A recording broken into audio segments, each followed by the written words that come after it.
Next order. Order number 10, approval of the mediated version of the county government's additional allocation bill, Senate Bill number 35 of 2021. Question to be put. Take your seat.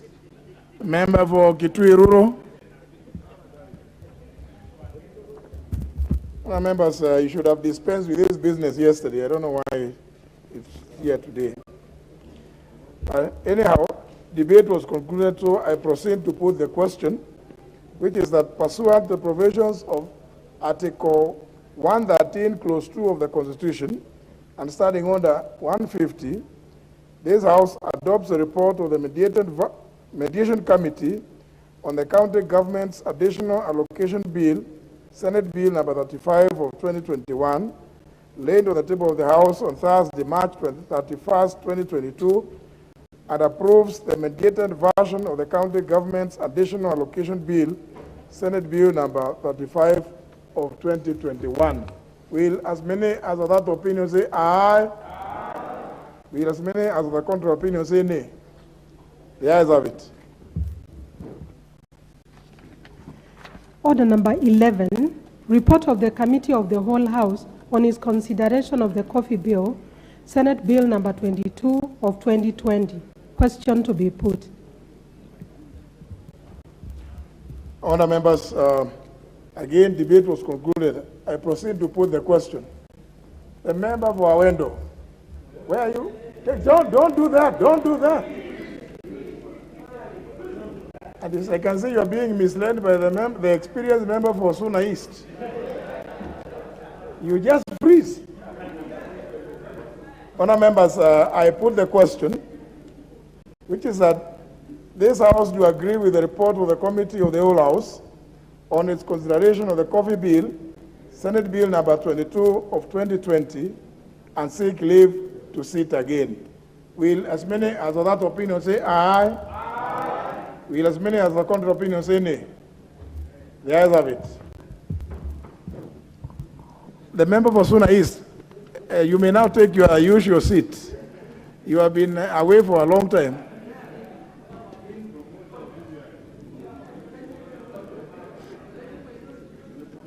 Order number 12, the National Electronic Single Window System Bill, National Assembly Bill number 15 of 2021.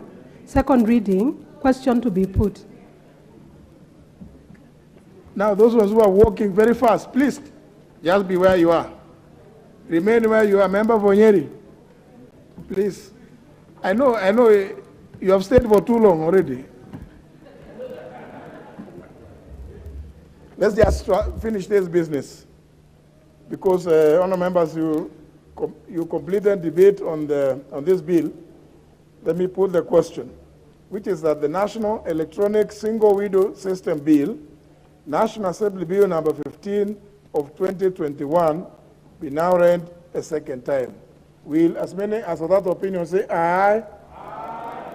Will as many as of the contrary opinion say nay? The ayes have it. A bill for an act of parliament to provide for the establishment and operationalization of the National Electronic Single Window System in order to facilitate trade, the establishment of the Kenya Trade Network Agency to provide for the electronic transaction and for connected purposes.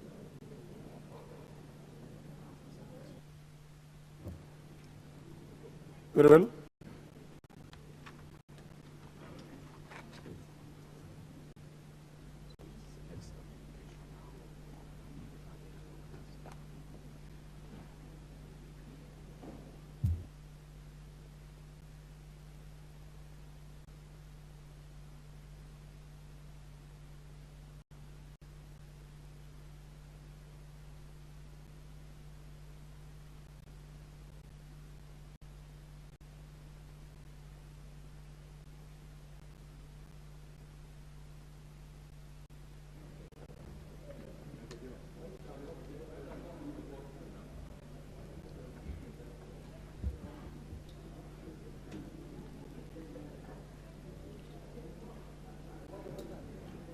Honour members,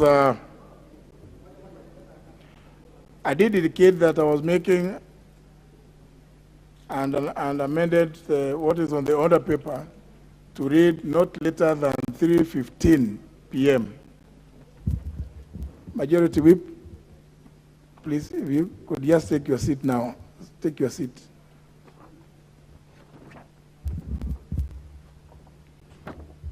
Honourable members, I wish to make this communication relating to interruption of business.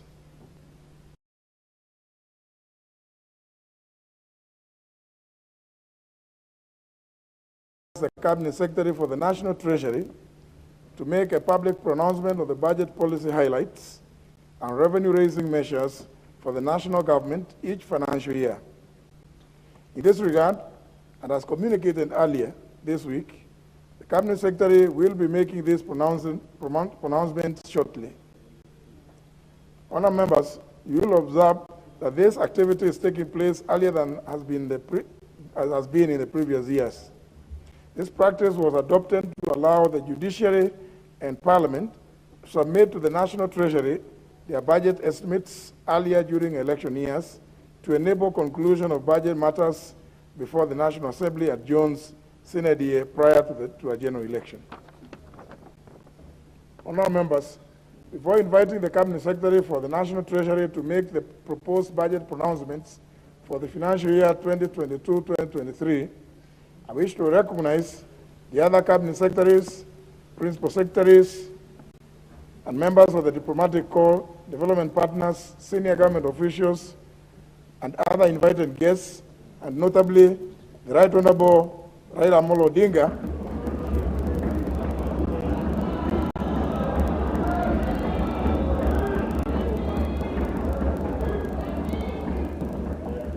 who are seated in the Speaker's row.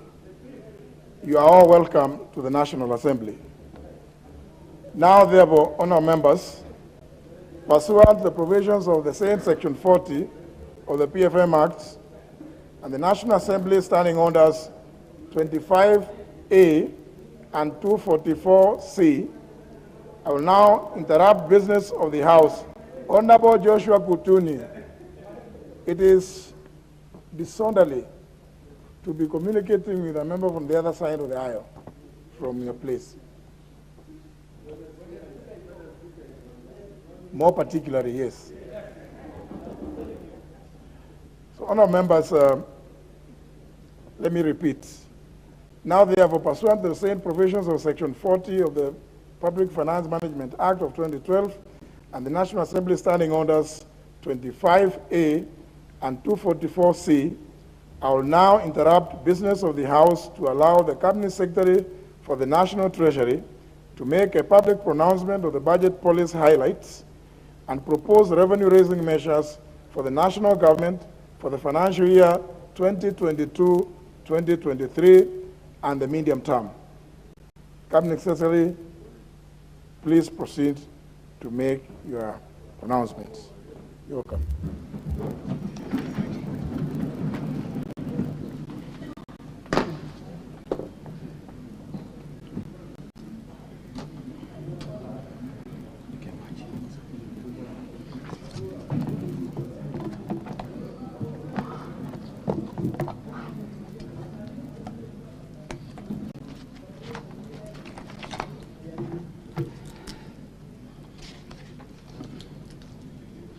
Mr. Speaker, it's once again an immense privilege for me to present to this august House and the people of the Republic of Kenya the budget statement that highlights the budget policies and the revenue-raising measures for the financial year 2022-2023. The presentation of this statement is in fulfillment of the requirements of Section 40 of the Public Finance Management Act and the Standing Order number 241 of the National Assembly. Mr. Speaker, our partner states in the East African community have agreed that Kenya can proceed with the early presentation of the budget statement this month. This aligns the budget calendar with the timelines for the general elections scheduled for August 2022. Mr. Speaker, His Excellency the President Honorable Uhuru Kenyatta took office in 2013. At that time, the country had just completed implementation of the first medium-term plan of the Kenya Vision 2030. and was on the third year of implementation of the 2010 Constitution. During the first 5 years, his administration designed and implemented an economic transformation agenda under the second medium-term plan of Vision 2030. The agenda focused on five key pillars. 1, improving the business climate by maintaining macroeconomic stability, addressing security challenges, and reducing the cost of doing business. 2, closing the infrastructure gaps. 3, promoting investment in key sectors such as manufacturing, agriculture, and tourism. 4, sharing prosperity by investing in pro-poor programs in health, education, and social welfare. And 5, fostering the devolved system of government to enhance service delivery. Building on the progress made under the economic transformation agenda, the government initiated the Big Four agenda anchored on the third medium-term plan or the Vision 2030. The government focused on transforming the lives of Kenyans through strategic interventions on food and nutritional security, affordable housing, manufacturing for job creation, and universal health coverage. Mr. Speaker, while we celebrate the remarkable achievements from the past investments in the priority programs under the economic transformation agenda and the Big Four, the country continues to grapple with various social, economic, and environmental challenges. In preparing this year's budget, we extensively consulted Kenyans. The insights, comments, and suggestions have informed the priorities laid in this budget.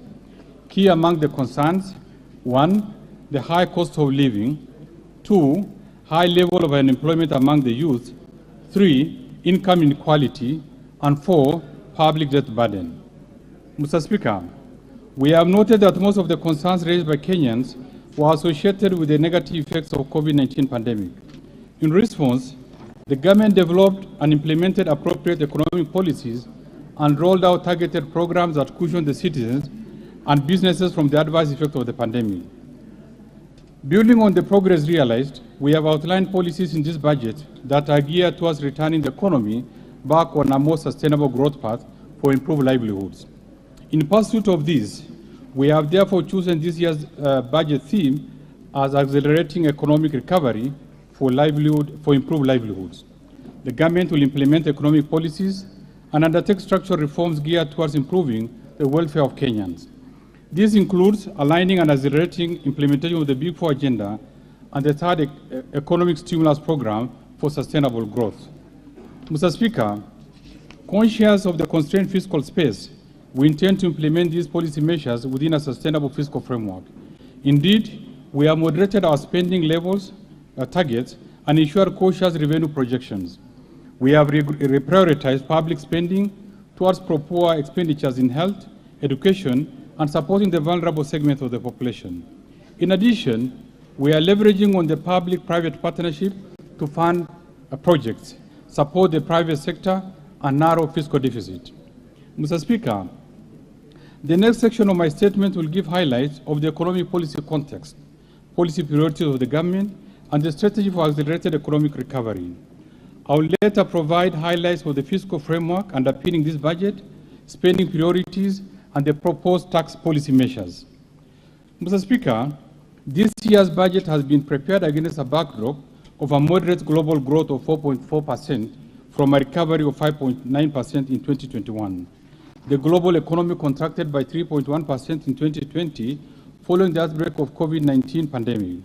However, there are risks to this growth outlook, largely from possible emergence of COVID-19 pandemic and the ongoing conflict in Eastern Europe. Mr. Speaker, Kenya's economy demonstrated remarkable resilience to the COVID-19 shock in 2020 and staged a strong recovery in 2021.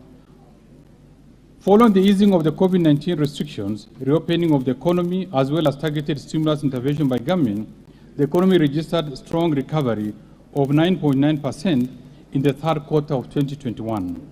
Overall, the economy is estimated to have expanded by 7.6% in 2021, a much stronger level from contraction of 0.3% in 2020.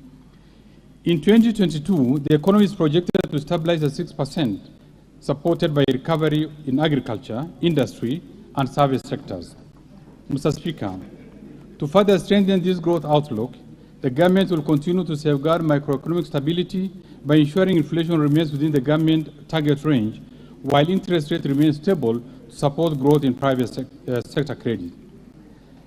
The foreign exchange market is largely expected to remain stable, with foreign exchange reserves providing buffers against shocks in the foreign exchange markets. The current account deficit is projected at 5.9% of GDP in 2022, supported by a rebound in horticulture and tea exports, as well as increased inflows of remittances. Mr. Speaker, the economic outlook may be affected by emerging domestic and external risks. On the domestic front, reemergence of COVID-19 variant and possible adverse weather conditions could reverse the projected economic recovery. On the external front, the ongoing conflict in Eastern Europe has created uncertainties that will affect the global economic outlook through disruptions of supply chains, rising global oil prices, and increased inflationary pressures. Mr. Speaker, the government will monitor all the domestic and external risks and take appropriate policy actions to cushion the economy and Kenyans in the event the risk materializes.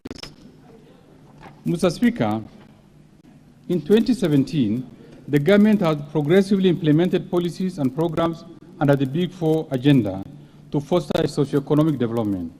However, the COVID-19 pandemic slowed down the implementation and full realization of the expected benefits. Mr. Speaker, to further accelerate economic recovery and improve livelihoods, the government will continue to implement and expand the economic recovery program in this budget.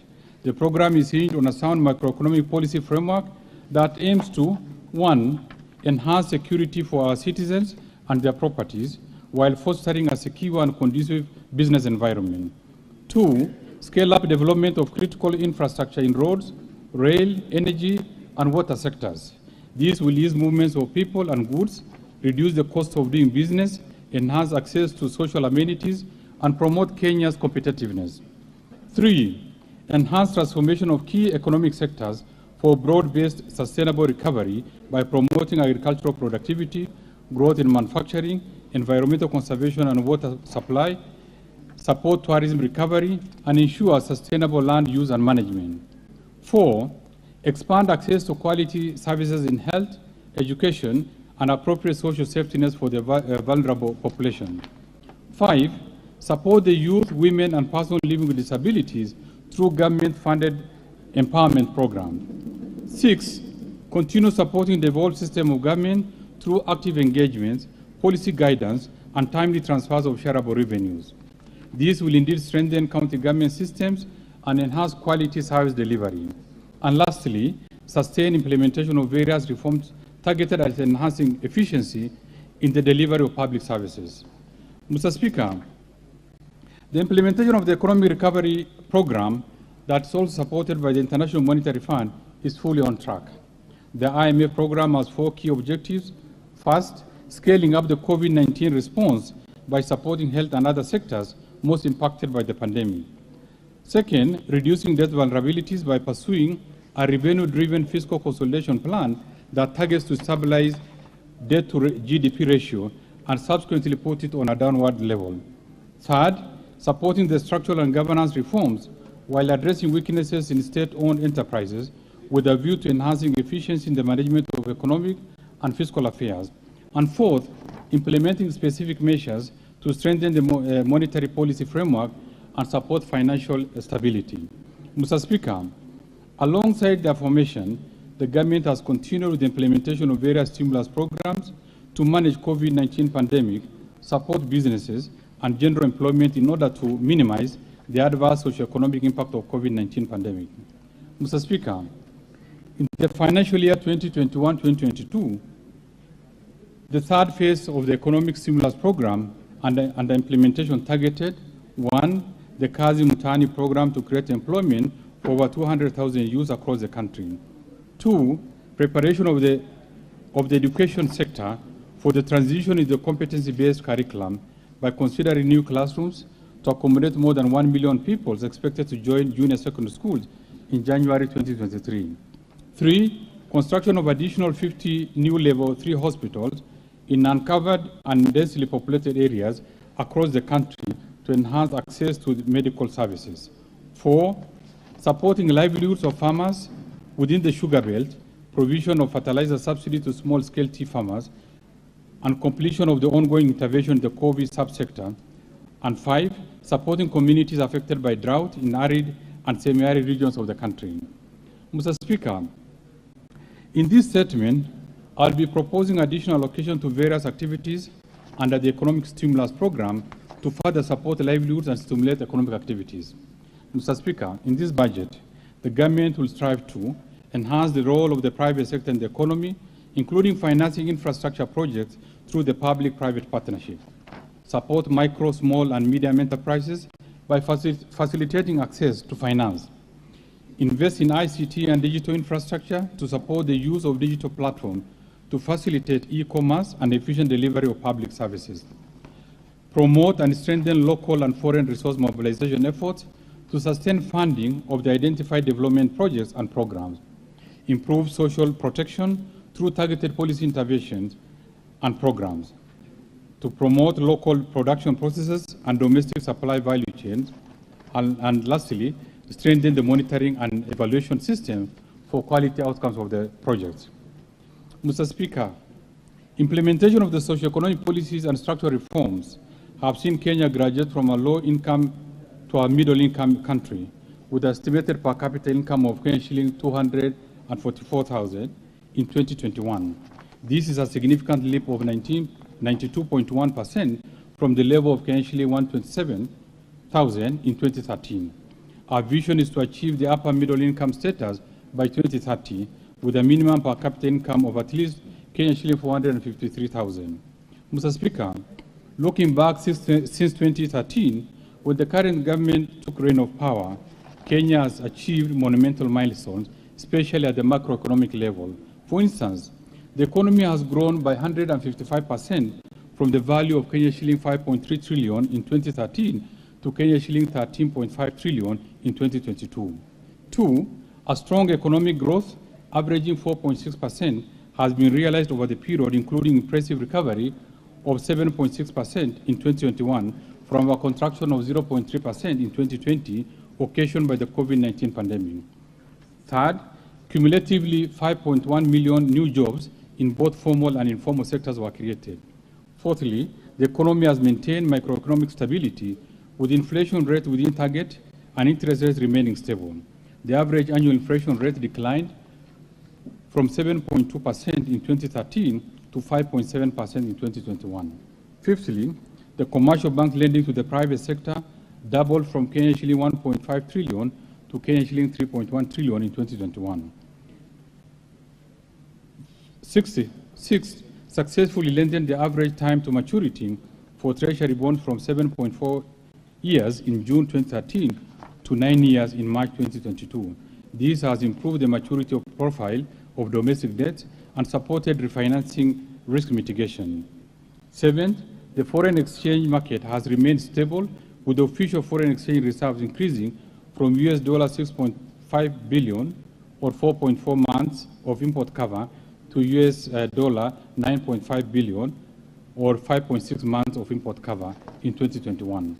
The current account deficit improved by dropping from 7.7% of GDP in 2013 to 4.9% of GDP in 2021, effectively supporting the stability of the foreign exchange market. Annual diaspora remittance grew by close to 300% from shilling 112 billion in 2013 to the current shilling 436 billion in 2022. Foreign direct investment rose from shilling 56.7 trillion in 2013 to shilling 75.1 trillion in 2027.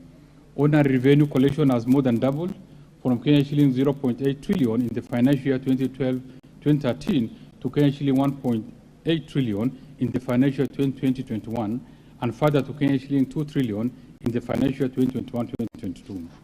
The poverty prevalence rate declined from 36.1% in 2013 to 33.6% in 2019.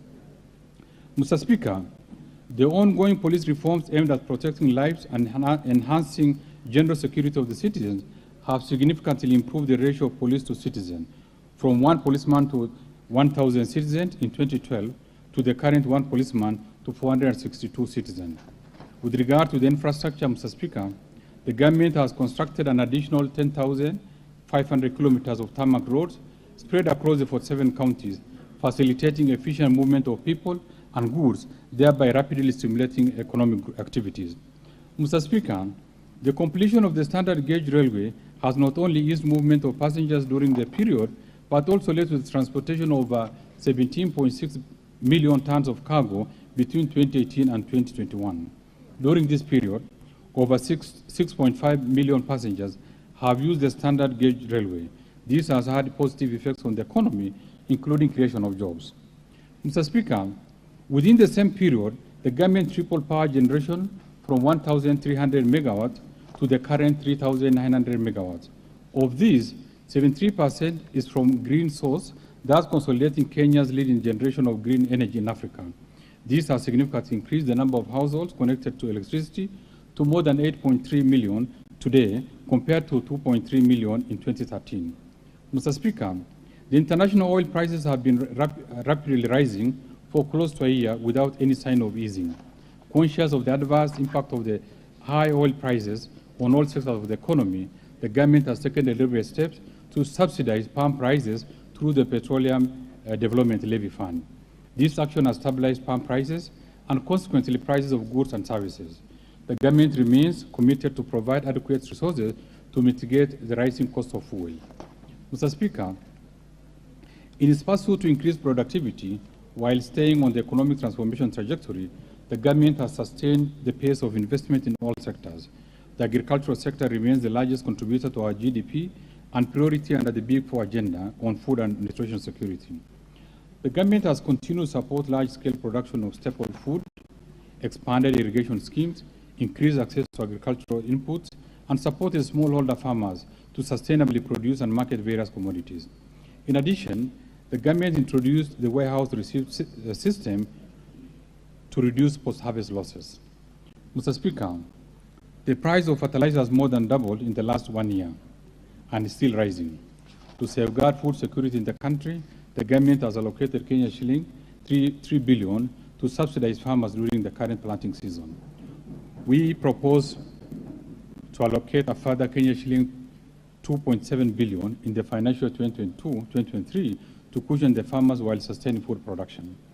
Mr. Speaker, to strengthen land and property ownership, the government has issued over 5.3 million title deeds over the last 8 years. The government has also fully digitized land records in Nairobi Registry under the National Land Information Management System, referred to Ardhi Sasa program, to improve accessibility and lowering the cost of land transaction. Mr. Speaker, Kenya's emergent oceans and blue economy will remain a key growth engine for the country. In the last 5 years, the country has heavily invested in measures to expand marine fisheries, grow marine transport and logistics, and establishing Kenya as a source of quality and cost-effective labor. These measures have resulted in the opening of the Lamu port, reopening of the port of Kisumu, establishment of the nascent shipyards at the port of Mombasa and Kisumu, revival of the Kenya National Shipping Line, construction of an ultra-modern tuna fish hub at Liwatoni in Mombasa, among others. Mr. Speaker, with the proposed interventions, the sector is on course to be among the top 5 key contributors to the Kenyan economy and a game-changing enhancement of the socio-economic fortunes of the Kenyans living next to our marine resources. Mr. Speaker, prior to the COVID-19 pandemic, the government's strategy to revive the tourism sector has yielded positive results. The earnings from the sector had increased by 74% from Kenya shilling 94 billion in 2013 to Kenya shilling 163.6 billion in 2019. Tourist arrivals had also increased from 1.5 million to 2 million during the same period. In 2020, these numbers significantly declined due to the adverse effects of COVID-19 pandemic. Mr. Speaker, in the health sector, hospital bed capacity increased from 56,069 in 2013 to 82,291 in 2020. This increase is attributed to over 1,912 new hospitals constructed across the country by the National County Government. Further, the introduction of free maternal health care program, dubbed Linda Mama, initiated in 2016, has led to the decline of maternal mortality rate by 26%. This program, alongside the Beyond Zero campaign led by the First Lady, has significantly contributed to to the improvement of maternal health care in the country. Mr. Speaker, to address the growing cancer burden over the last decade, the government has formulated appropriate policies and allocated sufficient resources to guide the delivery of cancer testing and treatment services. Some of these interventions include: 1. Establishment of the National Cancer Institute as an overall coordinating agency; 2. Construction and equipment of comprehensive cancer centers at Kenyatta National Hospital in Mombasa, Nakuru, and Garissa counties; and 3. Support to 10 county referral hospitals to operationalize chemotherapy clinics. Mr. Speaker, to address the quality of education in the country, the government has rolled out radical reforms in the sector that have significantly improved the quality of education in the country. For instance, the investment in the sector has seen the number of primary schools increase from 26,549 to 32,437, and secondary schools from 7,174 to 10,413 between 2012 and 2020. The number of technical and vocational education training institutions also increased from 701 to 2,301 during the same period. As a measure of unprecedented success, transition rate from the primary secondary schools moved from 64.5% in 2012 to the current 100%. In addition, under the radical competence-based curriculum, the plan for the first group to join junior secondary schools in January 2013 is well on course. Mr. Speaker, following the sustained investment in human capital development, Kenya was impressively ranked position 3 in sub-Saharan African region with a human capital index of 0.55 in the year 2020. Mr. Speaker, from 2013 to 2021, the government disbursed Kenya shilling 151.6 billion through the Inua Jamii program support over 1.2 million vulnerable persons, among them orphans, the elderly, and persons living with severe disabilities.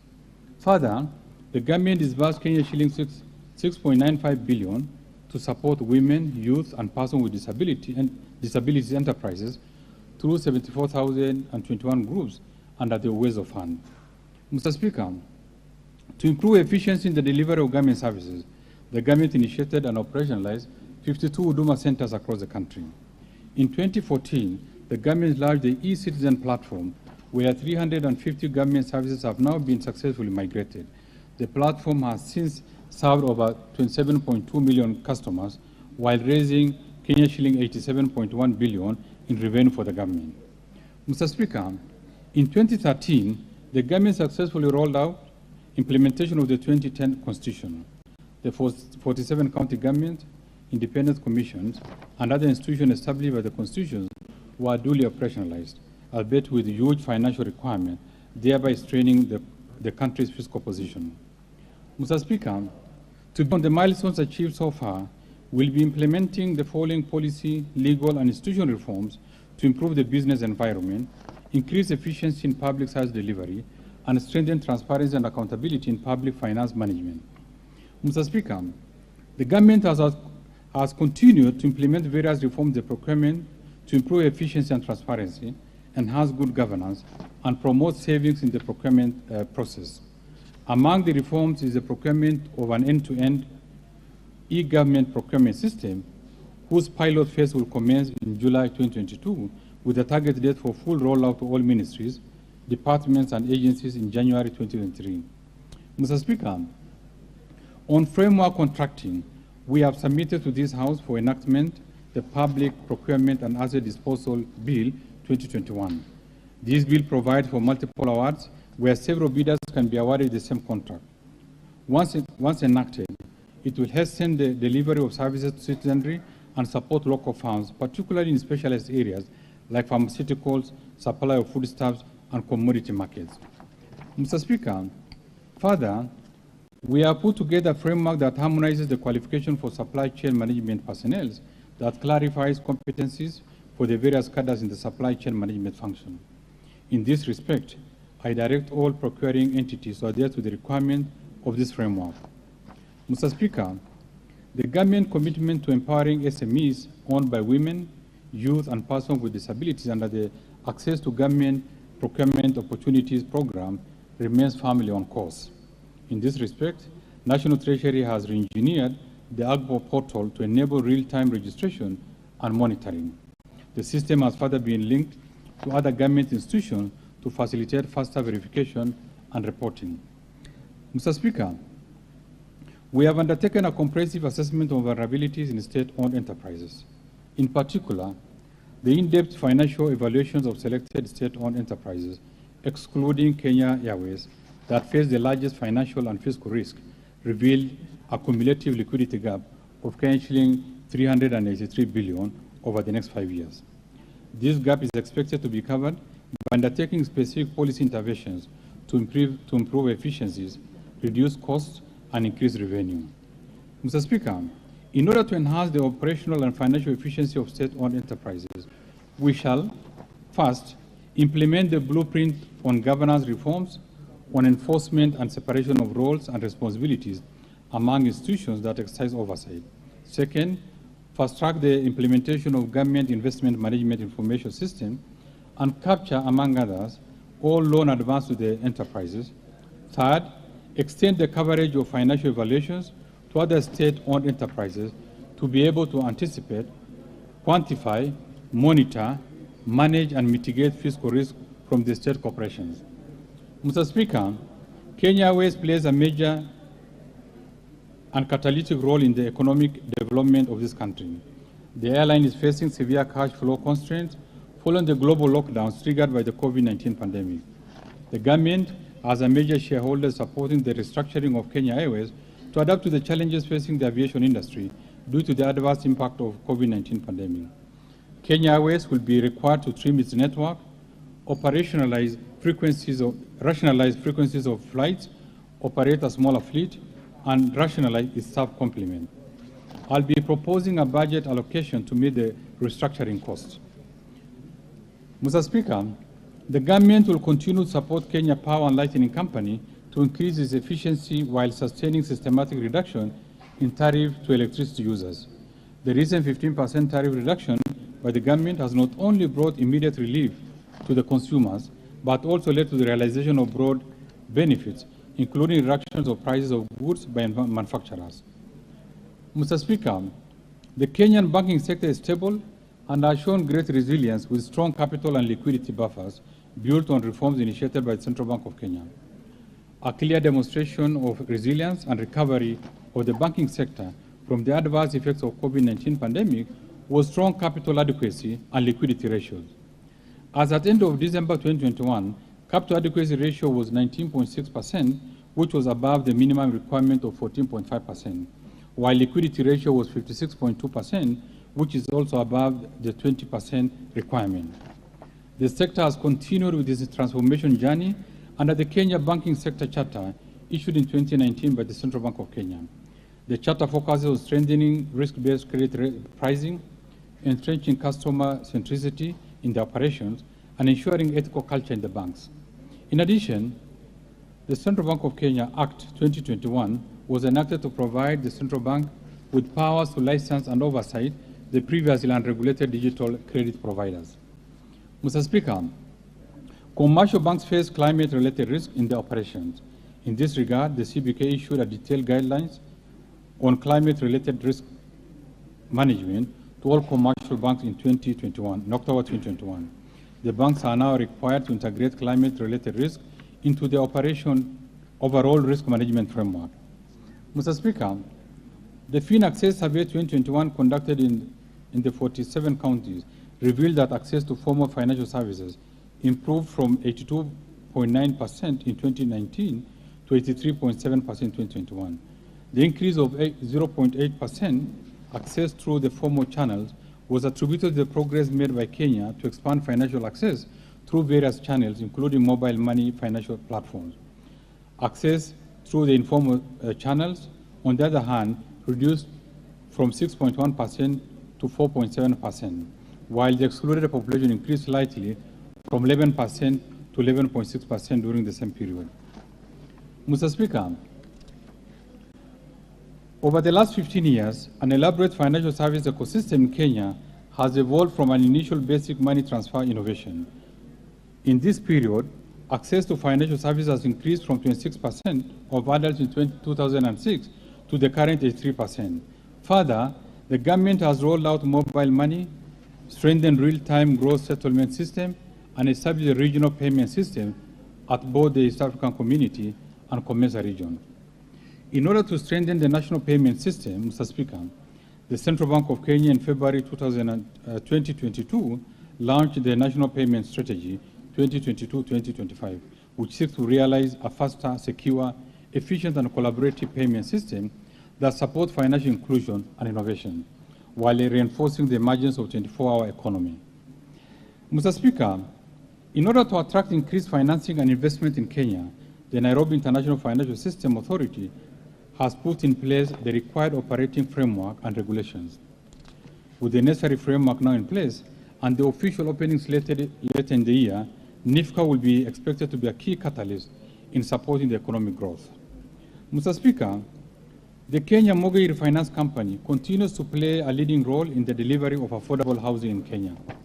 I am pleased to note that since September 2020, KMRC has disbursed over $2 billion to 7 primary mortgage lenders and is currently processing an additional $7 billion.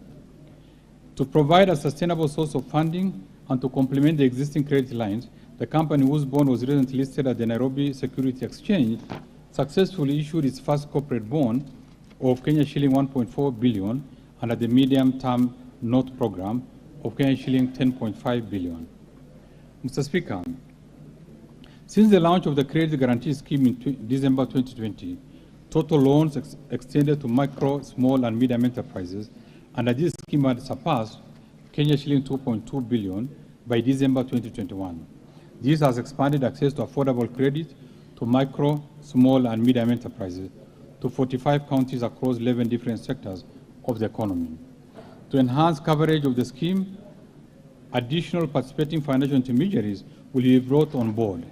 Further, the government will seek support of development partners to increase the scheme's capital from the current Kenya shilling 4 billion to Kenya shilling 10 billion over the medium term. Mr. Speaker, to deepen capital markets, the government is undertaking a review of the legal and regulatory framework to address emerging issues in the capital market space. These include, among others, aspects on collective investment schemes and investment-based crowdfunding.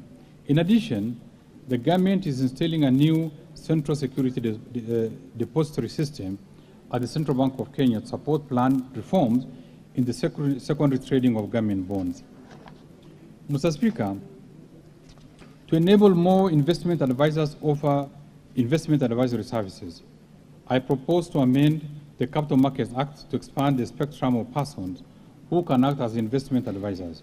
This will allow single director companies and partnerships to be licensed as investment advisors. Mr. Speaker, the payroll of the public service pension continues to grow and had more than 300,000 pensioners and dependents as of December 2021. The National Treasury will roll out the much-awaited re-engineered pension management system in the course of the financial year. The system will offer an end-to-end enterprise resource planning solution in the management and processing of pension benefits. Mr. Speaker, the Public Service Superannuation Scheme that was operationalized in January 2021 has attracted more than 352,000 members with a current fund value of Kenya shilling 27 billion. The scheme is eventually expected to ease pressure on the pension wage bill while guaranteeing sustainability of public service pension. Mr. Speaker, to further improve the pension policy framework, the National Treasury is developing an overarching national pension policy that sets the guiding principles for application across board on structuring and management of retirement benefits for public servants. In order to widen the scope of investment, where pension schemes can invest their funds, Mr. Speaker, I propose to amend the retirement benefits investment guidelines to include the unlisted real estate investment trusts incorporated in Kenya that are approved by the Capital Markets Authority.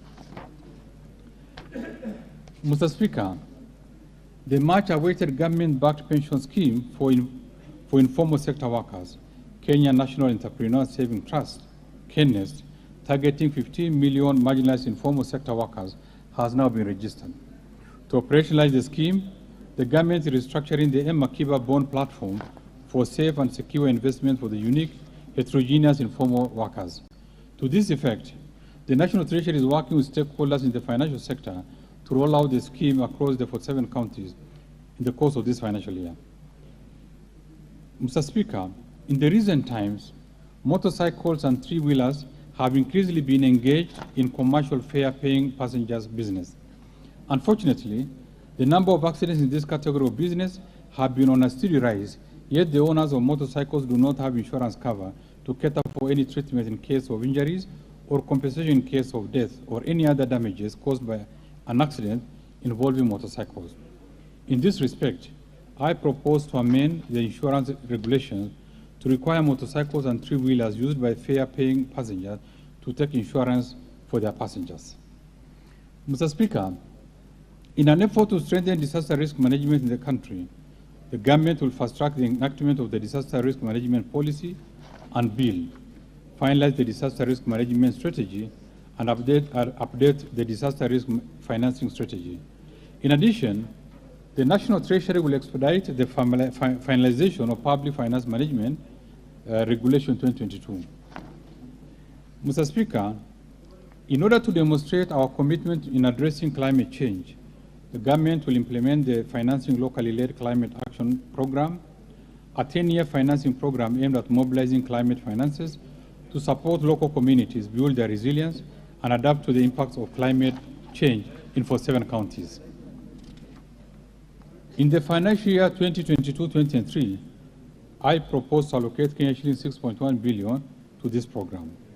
Mr. Speaker, in addition, the government has finalized the long-term low-emission strategy to guide a low-carbon, climate-resilient development path. To address the financing challenge of climate change actions, the government will develop a climate finance mobilization strategy. Further, in order to promote private sector investments in green projects and programs, the government will fast-track the finalization of the national policy framework on green fiscal incentives and development of the carbon mechanism design. In the forestry sector, the government is committed to expand the country's tree cover from the current 7.2% to the 10% target. The government is revitalizing efforts to meet this important target through resource mobilization with partners and engagement with the counties to dedicate more areas and resources under the forestry regimes, as well as tackling the catchment degradation that has contributed to the rising lakes phenomenon. In this regard, I propose to allocate Kenya shilling 10.2 billion to support conservation of forests and water towers.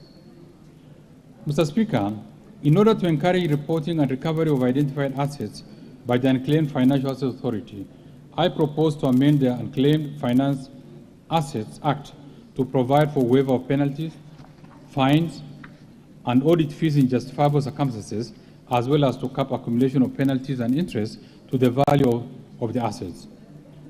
I also propose a 12-month voluntary disclosure program to grant relief of penalties on the unclaimed financial assets declared and delivered in the next 12 months under the program.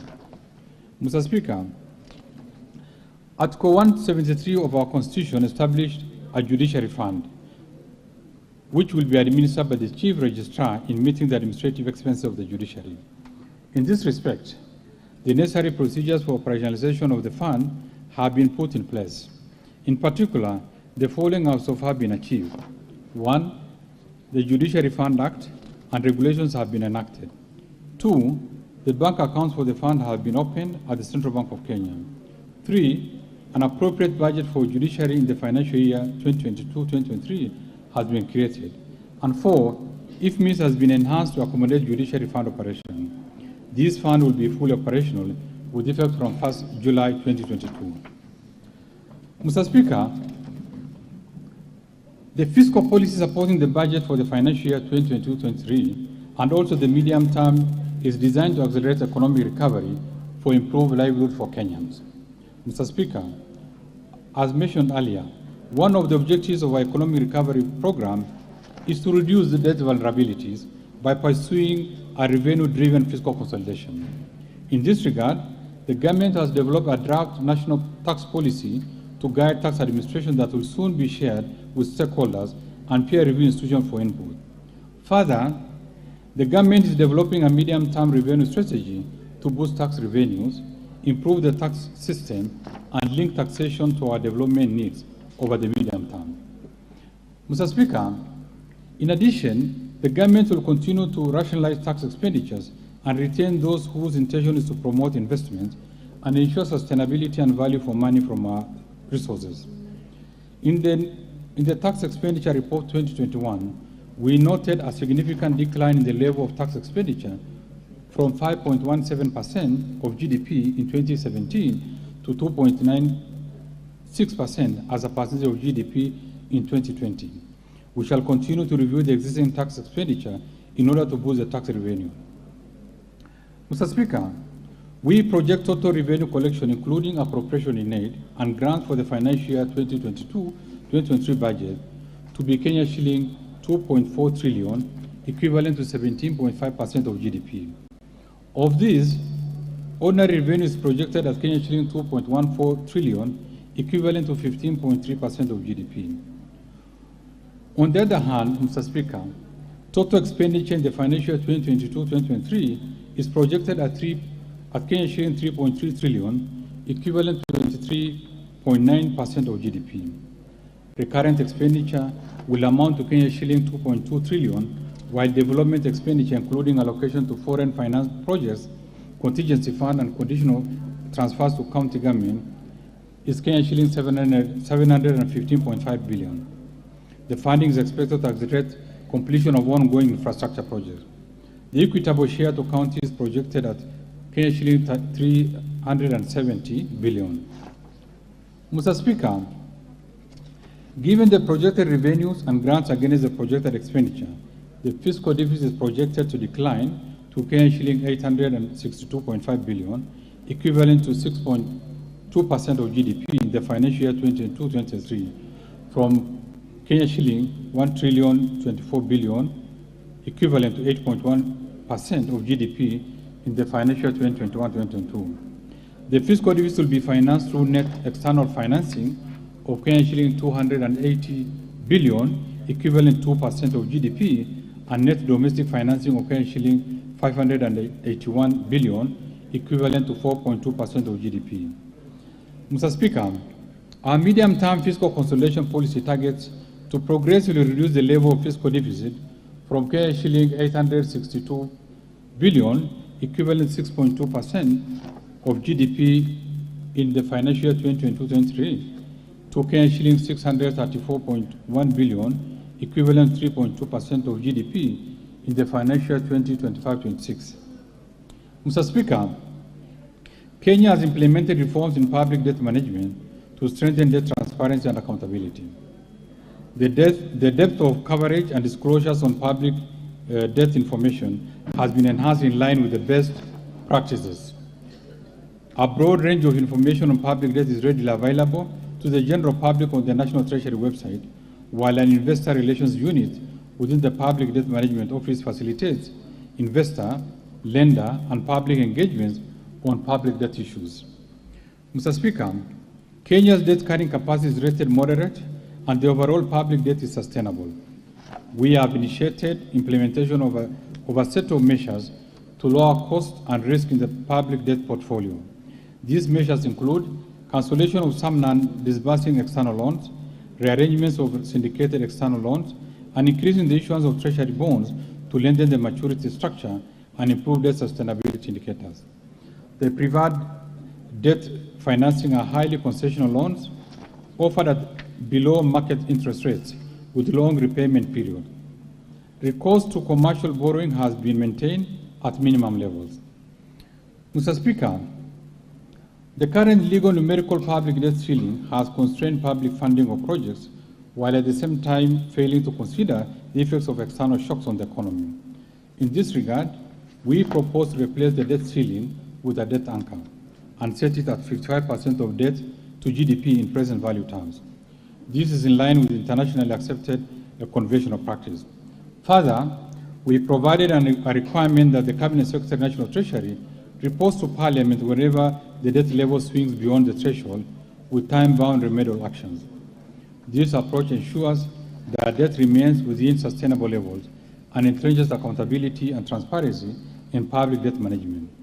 I have forwarded to this August House the necessary changes to the PFM marks to align ourselves with this desired position and request that the House consider it favorably. Mr. Speaker, the public-private partnership program has gained traction, and under the new PPP Act 2021 that has reduced the number of approval processes, introduced timelines, and strengthened the institutional framework by elevating the PPP unit to a directorate in the National Treasury. So far, the government has achieved closure on a number of projects, of which a key one seeks to deliver over 4,000 housing units to frontline Kenya Defence Force personnel. Mr. Speaker, to ensure projects with the highest socioeconomic returns are selected and implemented, we are putting in place a joint public investment management and public-private partnership planning framework and strengthening the coordination between the Public Debt Management Office and the Public-Private Partnership Directorate for effective control of fiscal exposure, as envisioned in the new PPP Act 2021.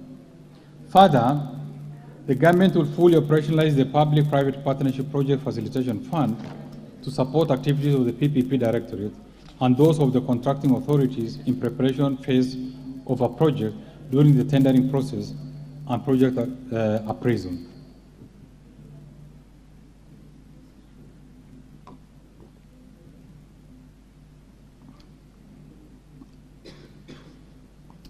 Mr. Speaker, in view of the limited fiscal space, the government will embark on rationalizing the existing portfolio of projects being implemented by the national government and issue regulations for managing public investment. The government has developed the Public Investment Management Information System, which is expected to be a repository of all projects implemented by the national and county governments. Mr. Speaker, let me now turn to the highlights of the government's spending priorities in the coming financial year. In light of the revenue challenges and significant expenditure demands, spending in the financial 2022-2023 will focus on supporting economic recovery and the Big Four agenda to ensure the highest impact on the well-being of Kenyans. The proposed total program spending for the financial year 2022-2023 amounts to Kenya shilling 3.3 trillion. Mr. Speaker, as I mentioned earlier, the government is implementing the third economic stimulus program of Kenya shilling 30.1 billion to accelerate the pace of economic growth and sustain the gains realized so far. To further enhance the ongoing interventions, I propose a total of Kenya shilling 20.6 billion in this budget support implementation of various activities. Mr. Speaker, out of this, Kenya shilling 2.1 billion is for the youth empowerment and employment creation under the Kazi Mtaani program, Kenya shilling 8.2 billion for improving educational outcomes, Kenya shilling 1.3 billion for improving health outcomes, Kenya shilling 5.8 billion for improving environment, water and sanitation facilities, Kenya shilling 1.5 billion for fertilizer subsidy, and Kenya shilling 1.6 billion for enhancing liquidity to business. Mr. Speaker, to support implementation of the projects and programs under the Big Four agenda, I have proposed a total of Kenya shilling 146.8 billion. Mr. Speaker, we have continued to strengthen our healthcare systems in our quest for universal health coverage. Better health outcomes depend on the availability, accessibility, and capacity of health workers to deliver quality services anchored on well-equipped and provisioned healthcare facilities. Towards this end, the government has implemented various initiatives laying ground for achieving the goal of 100% health insurance coverage. Key among these initiatives include the free maternity program dubbed Linda Mama, which currently benefits over 1 million mothers annually, increasing the total number of health workers in the public and private sector, investments in the health infrastructure, and development of a digital health platform to support effective monitoring of the health sector. In addition, the government enacted the NHIF Amendment Act, which provides for the establishment of a centralized healthcare provider management system to ensure efficient management and payment of claims, as well as data collection. Mr. Speaker, to further enhance realization of the universal health coverage, I propose to allocate Kenya shilling 146.8 billion to the healthcare sector to support the various programs aimed at improving healthcare outcomes. Of this amount, Kenya shilling 62.3 billion will fund activities and programs for the attainment to universal health coverage. Specific allocation for various activities and programs include Kenya shilling 7 billion for purchase of COVID vaccines and related expenditure, Kenya shilling 4.1 billion for free maternity health care, Kenya shilling 5.2 billion for the managed equipment services, as well as Kenya shilling 1.8 billion to provide medical cover for the elderly and severely disabled persons in our society. Mr. Speaker, to lower cases of HIV/AIDS, malaria, and tuberculosis in the country, Kenya shilling 16.2 billion has been recommended for the purpose. To enhance vaccines and immunization program, I propose an allocation of Kenya shilling 5.2 billion. Mr. Speaker, to further improve health service delivery, Kenya shilling 18.1 billion has been proposed for the Kenyatta National Hospital, Kenya shilling 11.7 billion for the Moi Teaching and Referral Hospital, Kenya shilling 7.7 billion for the Kenya Medical Training Center, Kenya shilling 2.9 billion for the Kenya Medical Research Institute, Kenya shilling 1.1 billion for the construction of Kenya National Hospital Burns and Pediatric Center, Kenya shilling 1.2 billion for procurement of family planning and reproductive healthcare communities, Kenya shilling 300 million for procurement of cyberknife radiotherapy equipment, Kenya shilling 1.3 billion for the construction of cancer center at Kisii Level 5 Hospital, and Kenya shilling 619 million for the procurement of equipment at the National Blood Transfusion Services. Mr. Speaker, in 2013, the government embarked on a plan to provide decent and affordable houses for Kenyans. This was envisaged to create additional jobs, provide market for manufacturers as well as suppliers, and raise the contribution of real estate and construction sector to GDP. To achieve this, government has been implementing policy and administrative reforms targeted at lowering the cost of construction and improving access to finance for affordable housing. The government has also mobilized resources to support construction of affordable housing units and social housing units. Building on the gains and to ensure success of this initiative, I have proposed an allocation of Kenya shilling to 27.7 billion for the affordable housing program. The proposed allocation includes Kenya shilling 4.6 billion to Kenya Mortgage Refinance Company for enhancement of the company's capital, as well as for on lending to primary mortgage lenders, Kenya shilling 8.7 billion for construction of affordable housing units, as well as Kenya shilling 1.2 billion for construction of social housing units. Mr. Speaker, to support the Nairobi Metropolitan Services in reversing urban indignity in Nairobi County, Kenya shilling 200 million has been recommended for the Nairobi Metropolitan Services Improvement Project, and Kenya shilling 118.7 million for construction of footbridges. Other key allocations to the housing, urban development, and public works sector include Kenya shilling 5.9 billion for the Kenya Informal Settlement Development Project 2, Kenya shilling 700 million for construction of markets, Kenya shilling 1 billion for maintenance of government pool houses, Kenya shilling 1.1 billion for the construction of housing unit for the National Police and Kenya Prison, Kenya shilling 700 million for the Kenya Urban Program. In addition, Mr. Speaker, I have proposed an allocation of Kenya shilling 1.2 billion to support the Nairobi Bus Rapid Transport Project to offer an efficient and time-saving public transport. Mr. Speaker, implementation of the appropriate policies coupled with enhanced investments in the manufacturing sector has created a conducive business environment to support and protect local industries, generation of jobs, and improve livelihoods. Mr. Speaker, to further promote local industries, I have proposed an allocation of Kenya shilling 10.1 billion under the various implementing ministries, departments, and agencies. Out of these, Kenya shilling 1 billion will go to the Credit Guarantee Scheme to enhance access to affordable credit by micro, small, and medium enterprises in the manufacturing sector. And Kenya shilling 626 million for provision of finances to micro, small, and medium enterprises through the Kenya Industrial Estate. In addition, Mr. Speaker, I have proposed Kenya shilling 2.6 billion for Dongokundu Special Economic Zone, Kenya shilling 295 million for the development of the Special Economic Zone, Textile Park in Naivasha, Kenaine Leather Industry Park, and at the River Textile Hub, Kenya shilling 50 million for the Freeport and Industrial Park Special Economic Zone in Mombasa.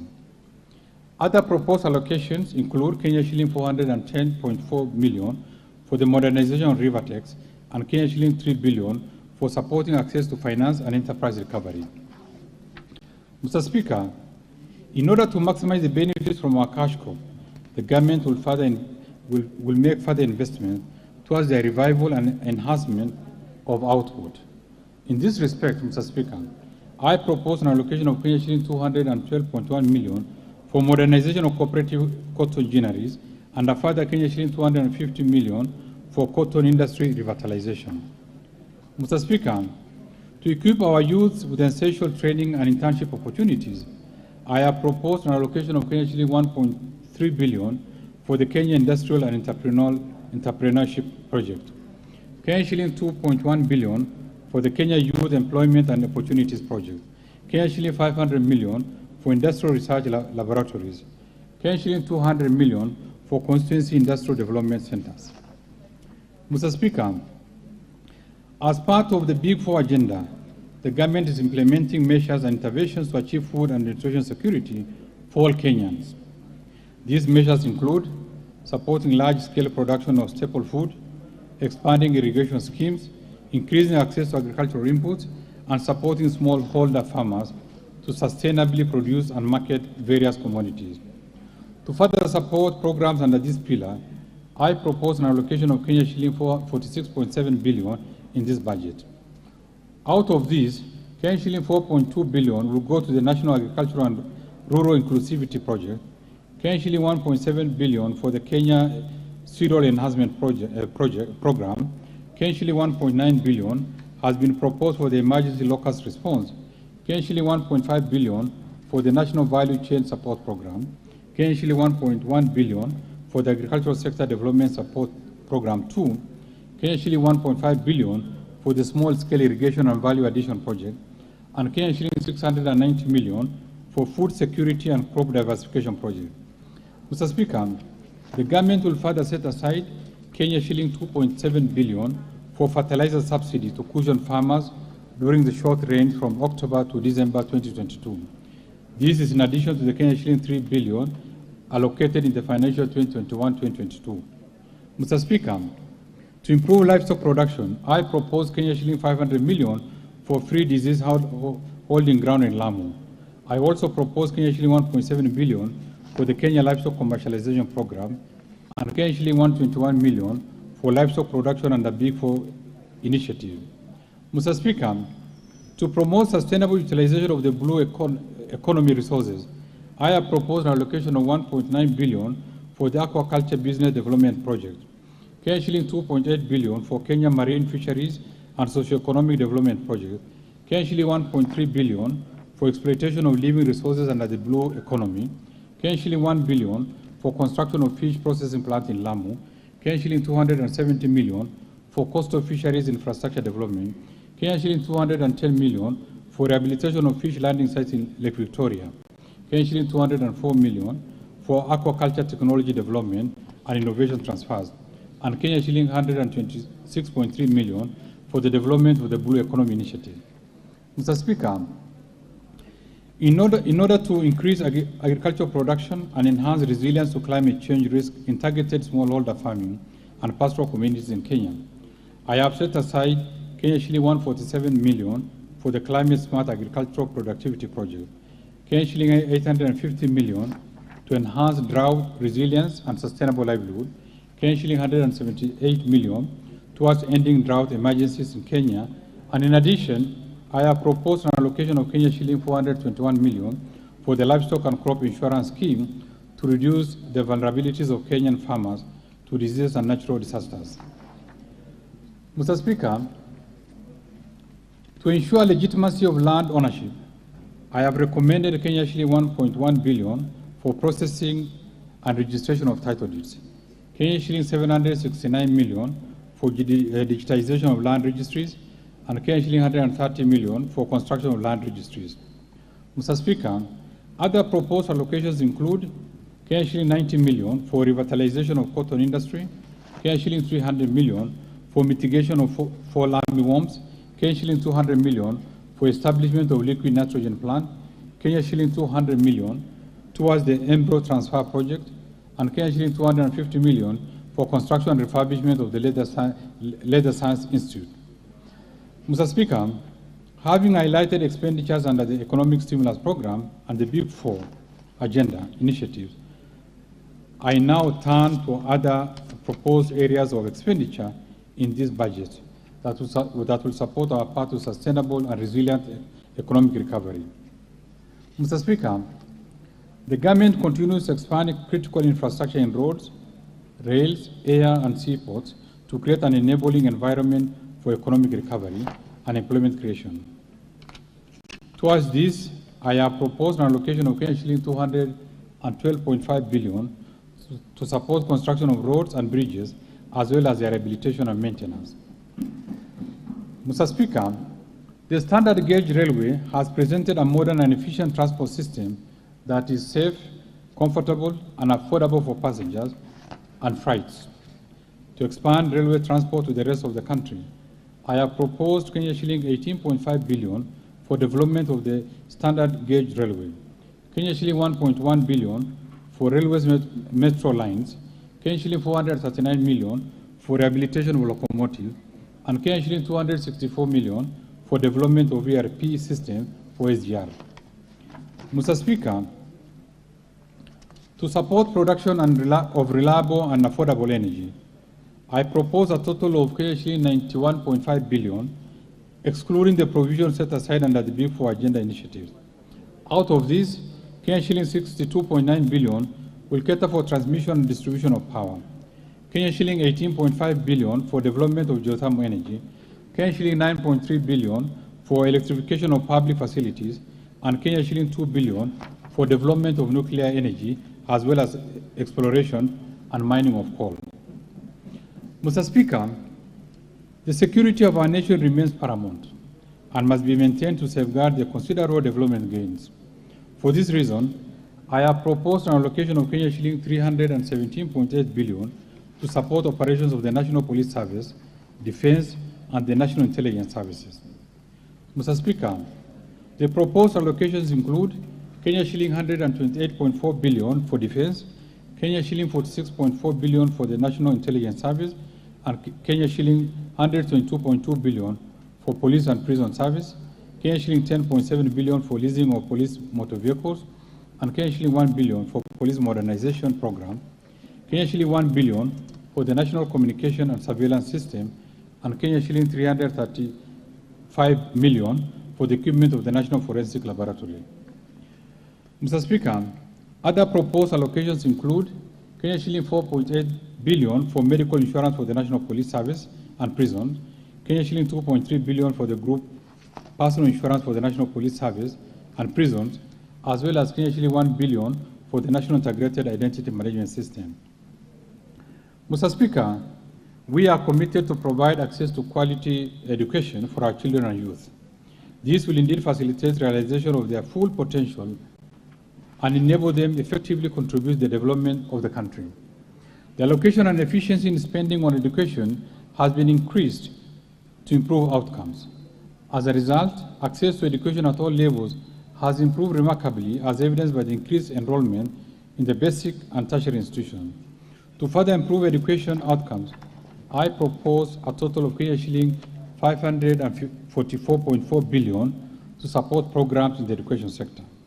Mr. Speaker, out of the proposed allocation, shilling 12 billion will cater for free primary education, shilling 2.5 billion for recruitment of teachers, shilling 64.4 billion for free day secondary school education, including insurance under the NHI for secondary school students, shilling 5 billion for examination fees waiver for grade 6, class 8, and Form 4 candidates, and shilling 1.96 billion for the school feeding program.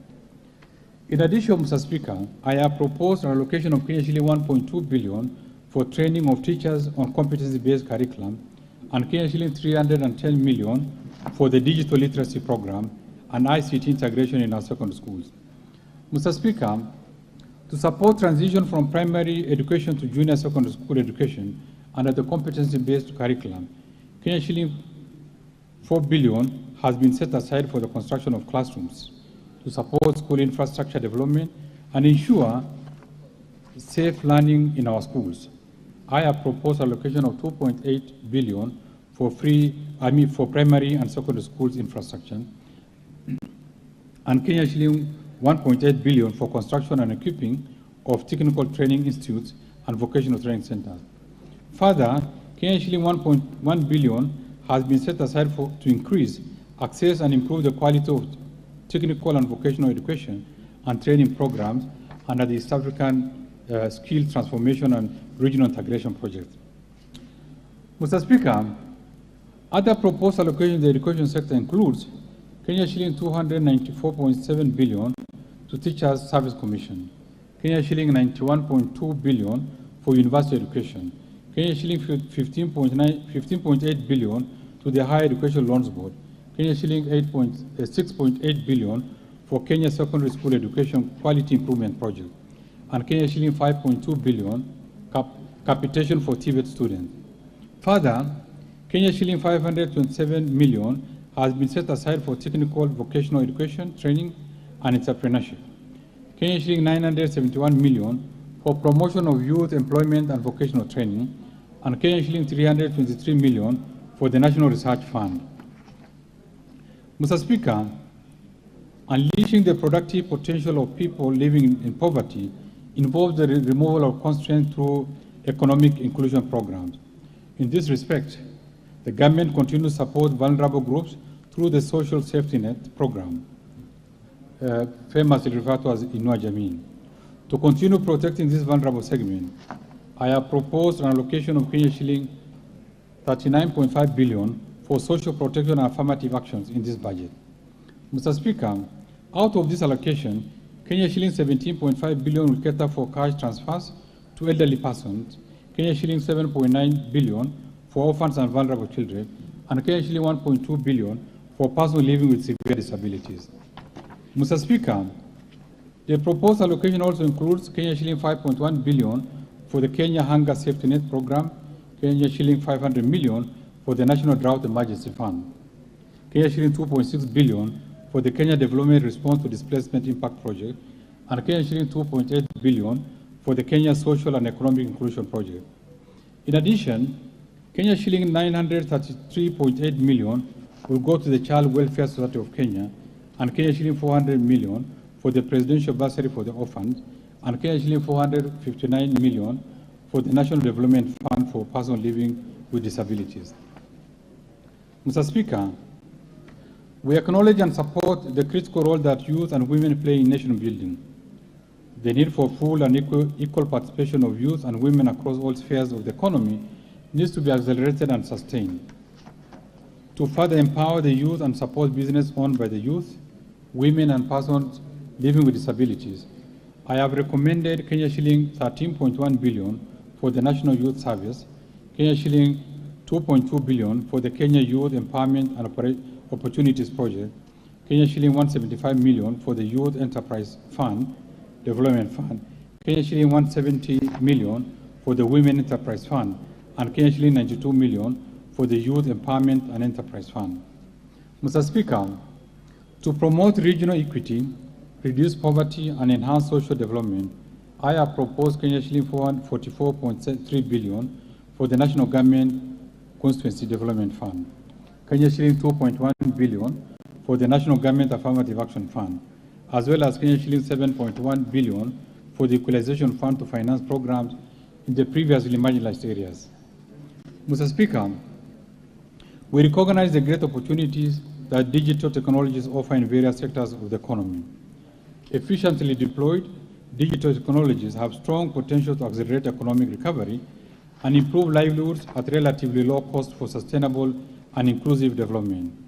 For this reason, we have proposed an allocation of Kenya shilling 15.6 billion to fund initiatives in the information, communication, and technology sector. Specifically, this allocation includes Kenya shilling 620 million for government shared services. Mr. Speaker, the government is investing in the development of the Konza National Data Center and smart city facilities. This national data center was commissioned in July 2021 and is currently hosting client services, including government agencies, and is a platform for the acceleration of innovation, particularly among the youth in Kenya. We encourage all MDAs to take advantage of this modern facility.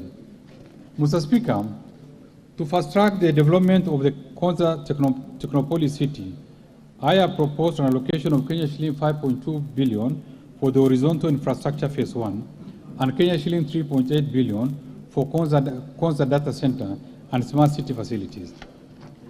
Mr. Speaker, other proposed allocations include Kenya shilling 2.7 billion for maintenance and rehabilitation of last mile connectivity network, Kenya shilling 1.2 billion for maintenance and rehabilitation of the national optic fiber backbone phase 2 expansion cable, and Kenya shilling 1.4 billion for installation and commissioning of Eldoret Nadapal fiber optic cable. Mr. Speaker, to further support sports development and tourism recovery, I have proposed an allocation of Kenya shilling 15.8 billion for the Sports, Arts and Social Development Fund, Kenya shilling 3.2 billion for the Tourism Fund, Kenya shilling 1.8 billion for Tourism Promotion Fund, and Kenya shilling 125 million for refurbishment of the regional stadium. Mr. Speaker, environmental protection and access to adequate supply of clean water is fundamental for the achievement of the socio-economic development envisioned by the Kenya Vision 2030. To expand access to clean and adequate water for domestic and agricultural use, I have proposed an allocation of Kenya shilling 45.9 billion for water and sewerage infrastructure development, Kenya shilling 16 billion for water resource management, and Kenya shilling 9.8 billion for water storage and flood control. In addition, I have set aside Kenya shilling 8.5 billion for irrigation and land reclamation, and Kenya shilling 2.1 billion for water harvesting and storage for irrigation. Mr. Speaker, in order to support environment and water conservation, I propose to set aside Kenya shilling 10.2 billion for forest and water towers conservation, Kenya shilling 3.1 billion for environment management and protection, Kenya shilling 1.5 billion for meteorological services, and Kenya shilling 7 billion for wildlife conservation and management. Mr. Speaker, stronger institutions and effective policy implementation and management of resource improve service delivery, transparency, and accountability. We shall continue to seek better public service delivery by building and sustaining strong, efficient, and accountable institutions. In order to enhance good governance and scale up our fight against corruption, I propose an allocation of Kenya shilling 3.6 billion for the Ethics and Anti-Corruption Commission, Kenya shilling 3.4 billion for the Office of the Director of Public Prosecution, Kenya shilling 8.4 billion for the Criminal Investigation Department Services, and Kenya shilling 6.4 billion for the Office of the Auditor General. Additionally, Mr. Speaker, to enhance the oversight and legislative role of Parliament and access to justice, I propose an allocation of Kenya shilling 50.2 billion to Parliament and Kenya shilling 18.9 billion to the judiciary. Mr. Speaker, in order to facilitate the 2022 general elections, we allocated Kenya shilling 22.9 billion in the current financial year 2021-2022, and I further propose an allocation of Kenya shilling 21.7 billion in the financial year 2022-2023 to the Independent Electoral and Boundaries Commission. Mr. Speaker, the county governments will receive a proposed allocation of Kenya shilling 370 billion as equitable share in the financial year 2022-2023. This represents 27.3% of the most recent audited and approved revenue raised nationally. Mr. Speaker, in addition to the equitable share of revenue raised nationally, the county governments will receive recommended conditional allocations amounting to Kenya shilling 37.1 billion, bringing the total allocation of the county governments in the financial year 2022-2023 to Kenya shilling 407 billion. Mr. Speaker, we have also complied with the High Court ruling on conditional grants to county government. In this regard, conditional grants have now been excluded from the Division of Revenue Bill 2022, unlike in the case of last financial year. I note with appreciation that this House has unlocked the stalemate on the county government grant bills. This bill will provide a legal framework for transferring conditional grants to the county government, transfer of functions between national and county government. Mr. Speaker, in order to ensure that the process of transfer of functions between the national and county government is clearly provided for in law, we are developing a legislation to operationalize Article 187 and 189 of the Constitution on transfer of functions and cooperation between the national and the county governments. The proposed legislative framework will provide transparency in the administration of intergovernmental transfers in respect of transferred functions and cooperations between government. Once completed, the legislative proposal will be submitted to this Honorable House for consideration and approval. Mr. Speaker, in order to support county governments' efforts to enhance their own source revenue, the National Treasury has submitted the county government bill, revenue raising process bill, to this August House. The bill will regulate the manner in which counties introduce or vary fees and charges. Once passed, this legislation will address the problem of multiplicity of fees and charges within and across counties, in line with Article 209, subsection 5 of the Constitution. I call upon honorable members to consider and approve this bill in a bid to create a conducive environment for business and deal with the issue of multiplicity of fees and charges within the county government. Mr. Speaker, in order to support an implementation of the county government's own source revenue policy, the National Treasury is in collaboration with the Ministry of Land and Fiscal Planning, Council of Governors, and other stakeholders have developed the National Rating Bill 2022 to replace the outdated Valuation for Rating Act, CAP 266 and CAP 267.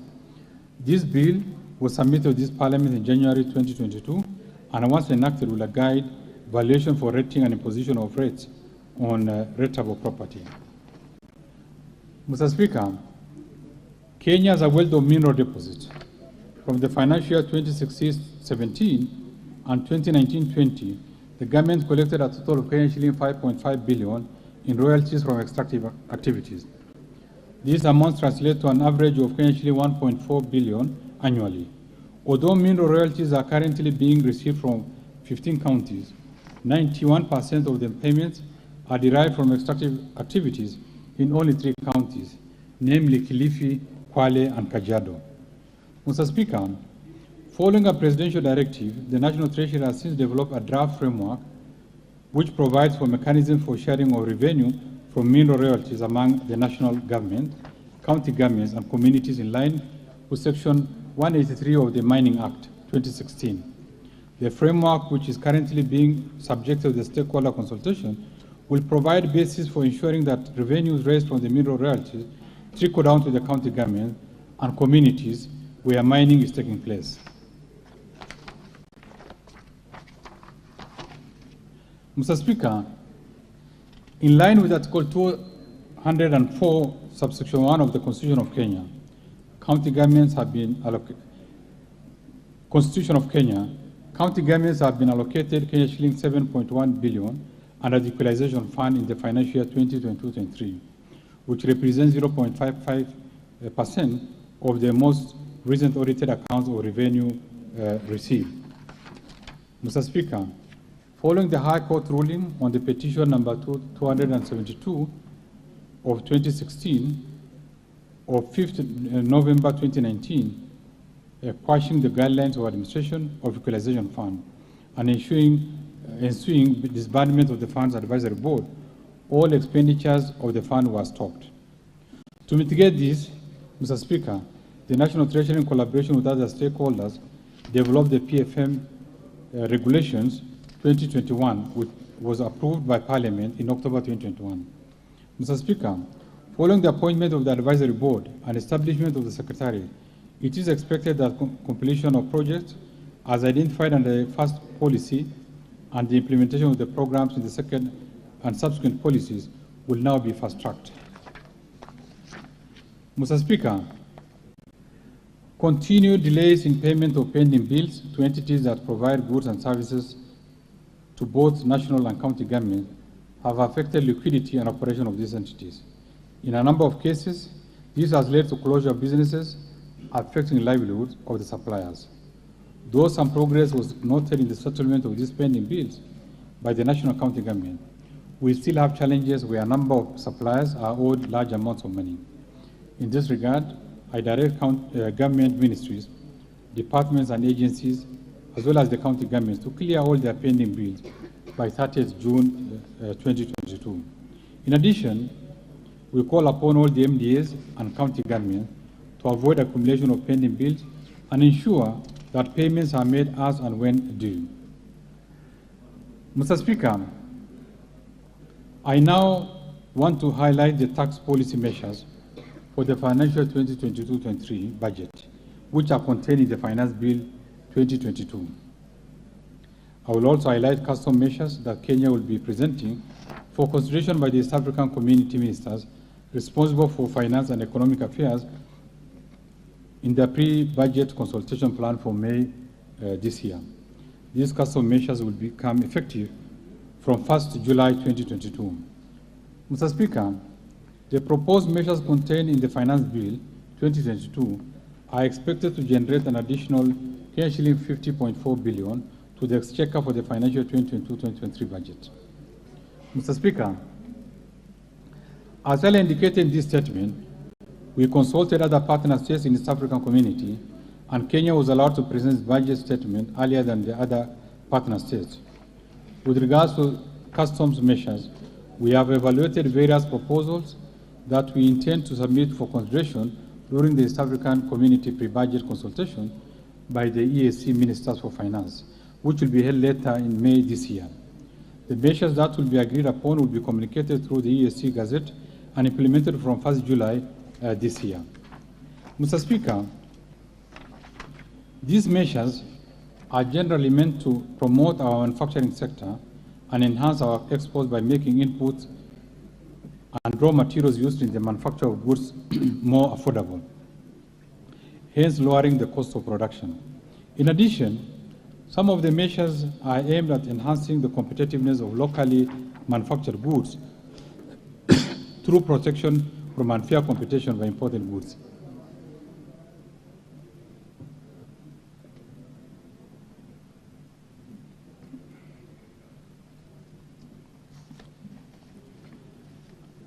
Some of the custom measures are also geared towards protecting of critical sectors of our economy, like agriculture, from unfair competition occasioned by importation of products that can be produced by our gallant farmers. In cases where local production does not meet our demand, the government will ensure the deficit is met in an orderly manner that does not adversely affect our farmers. Mr. Speaker, I now turn to the proposed amendments under the Value-Added Tax Act. The outbreak of COVID-19 pandemic and the ensuing socioeconomic implications on Kenyans continue to impose a heavy burden on our health sector. In this regard, I have proposed more incentives to the sector by exempting from VAT plant and machinery for use by manufacturers of pharmaceutical products. Mr. Speaker, the government has been progressively addressing the cost of health care in the country so as to expand access to quality and affordable healthcare services. To further reduce the healthcare costs, I propose to exempt from VAT medical oxygen supplied to registered hospitals, urine bags, adult diapers, artificial breasts, and colostomy or ileostomy bags for medical use. Mr. Speaker, assembly of motor vehicles and manufacture of motor vehicle parts locally has gained traction. In order to encourage more investment, especially in the manufacture of passenger motor vehicles locally, I propose to exempt from VAT inputs and raw materials used in the manufacture of passenger motor vehicles. Additionally, I propose to exempt locally manufactured passenger motor vehicles from VAT. Mr. Speaker, charitable organizations play an important role of supporting the vulnerable members of the society. Currently, entities that make cash donations to charitable organizations that are registered under either the Societies Act or the Non-Governmental Organization Coordination Act are allowed to deduct the cash donations from their taxable income. However, Entities that donate cash to charitable organizations that are not registered under the two acts are not allowed to deduct such donations from their taxable income. To address this challenge, I propose to amend the Income Tax Act to allow all entities that donate cash to charitable organizations to deduct the donations from their taxable income. Mr. Speaker, Kenya has witnessed significant growth in the use of financial derivatives, including hedging, futures, and options. However, there is no provision in the Income Tax Act to charge the gains accruing from the financial derivatives to non-residents. To ensure equity and fairness, I propose to amend the Income Tax Act to provide for the taxation of gains accruing to the non-residents for the transaction involving financial derivatives in Kenya. Mr. Speaker, last year, the Income Tax Act was amended to replace the previously thin capitation rule for determining taxable income with a method that restricts interest based on a ratio of earning before interest, taxes, depreciation, and amortization. In the amendment, microfinance institutions licensed under the Microfinance Act were omitted in the exclusion list of the application for the new rule. In this regard, I propose to amend the Income Tax Act to exclude microfinance institutions licensed under the Microfinance Act from the interest restrictions based on a ratio of earnings before interest, taxes, depreciation, and amortization in determination of their taxable income. Mr. Speaker, next I will highlight the proposed amendment under the Excise Duty Act. The Act provides for annual inflation adjustments of the specific duty rates on all products. However, it has been observed that the adjustment may not always be appropriate for some products, depending on the economic and social environment facing these products at that time. To address this, I propose to empower the Commissioner General of KRA to exclude from inflation adjustment such products after consideration of the prevailing economic circumstances facing them. Mr. Speaker, last year, the Act was amended to introduce excise duty on all imported eggs. This was meant to protect local producers of eggs. However, we have noted that the tax has adversely affected the hatching business as there is insufficient local capacity to supply all the required eggs for hatching. To address this situation, I propose to exempt from excise duty eggs from hatching imported by licensed hatcheries upon recommendation by the responsible Cabinet Secretary. Mr. Speaker, neutral spirit is an input for manufacture of pharmaceutical products. Manufacturers of pharmaceutical products which are not subject to excise duty are entitled to a refund of the excise duty paid on the raw materials or inputs. The processing of such refunds takes time, hence creating cash flow challenges. To address this concern, I propose to exempt neutral spirit used by the registered pharmaceutical manufacturers upon approval of the Commissioner General of KRA from excise duty. Mr. Speaker, currently, locally assembled motor vehicles are exempt from excise duty. In order to ensure the same treatment for manufactured passenger motor vehicles, I propose to exempt from excise duty locally manufactured passenger motor vehicles. This is aimed at encouraging investment in this sector and enhancing competitiveness of locally manufactured passenger motor vehicles. Mr. Speaker, gambling, gaming, and alcohol addiction have become prevalent in our society.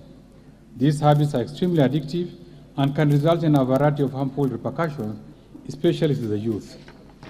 Advertisements for alcoholic beverages, betting, and gaming contribute greatly to the promotion of these habits.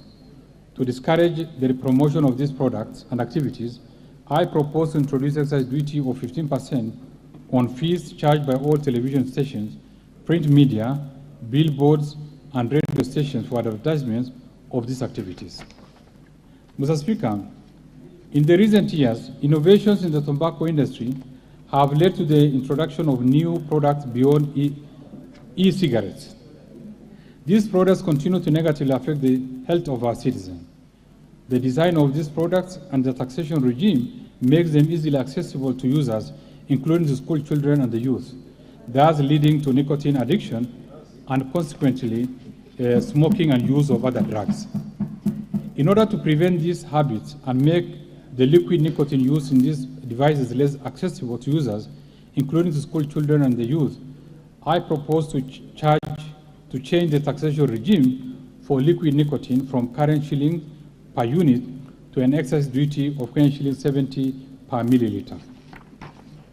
Mr. Speaker, in the bill, I have also proposed to increase the specific rates of excise duty for a number of products by 10% to generate additional revenue for the government. Given the recent global increase in oil prices, I have excluded petroleum products from this increase. Mr. Speaker, I now turn to the proposed amendments under the Miscellaneous Fees and Levies Act. In order to promote manufacturing of pharmaceutical products, I propose to exempt inputs and raw materials imported by manufacturers of pharmaceutical products from payment of import declaration fees and railway development levy. This will encourage investments in the health sector and improve access to affordable healthcare services. Mr. Speaker, in order to support farmers who rear cows as well as pastoralist communities who depend on sale of hides and skin, I propose to reduce the export levy on the raw hides and skin from 80% or US dollars 0.5 per kilogram to 50 cents or US dollar 0.32 per kilogram. Mr. Speaker, on the amendments to enhance tax administration procedures, government agencies are expected to be sensitive and responsive to emerging customer needs. In this respect, the Kenya Revenue Authority has been on a journey of transformation to enhance customer-centric service delivery. In order to align the operation of the authorities with emerging trend, I propose to amend the Kenya Revenue Authority Act to change the name of the authority from Kenya Revenue Authority to Kenya Revenue Service. The change of the name is intended to rebrand the authority and transform its public image, thus enhance tax compliance through improved public relations and maintain a clear focus on taxpayers' needs. I have also proposed consequential amendments to other statutes which make reference to the name Kenya Revenue Authority and align them to the proposed new name. Mr. Speaker, we have noted that tax disputes take too long to conclude, especially after judgments by the Tax Appeals Tribunal. In order to protect the disputed tax revenue, I propose to amend the Tax Appeals Tribunal Act 2013 to require a deposit of 50% of the disputed tax revenue in a special account at the Central Bank of Kenya when the tribunal makes a ruling in favor of the Commissioner General of KRA, as the taxpayer proceeds to appeal the decision. I have also proposed that in case the taxpayer receives judgment in his or her favor on final determination of the matter, the 50% deposit shall be refunded to the taxpayer within 30 days after the final determination of the matter by the courts. Mr. Speaker, the Tax Procedure Act empowers the Commissioner General, KRA, to issue direction to the land registrar to put a caveat on land or restriction on the transaction for taxpayers with tax arrears.